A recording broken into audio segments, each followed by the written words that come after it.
Are inefficient filtration systems increasing your operating cost? Vacuum filters, belt filters, and centrifuges often result in wet filter cakes, higher energy consumption, and frequent maintenance. That's why many industries are switching to filter press technology. Filter presses use high-pressure filtration to extract maximum liquid from slurry, ensuring higher solid recovery and minimal product loss.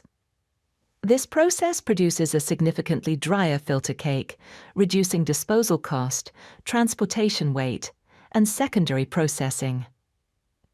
Compared to centrifuges and vacuum systems, filter presses consume less energy and have fewer moving parts, resulting in lower operating and maintenance costs.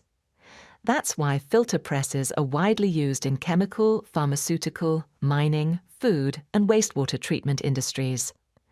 For reliable and high-efficiency filtration solutions, choose HydroPress Industries.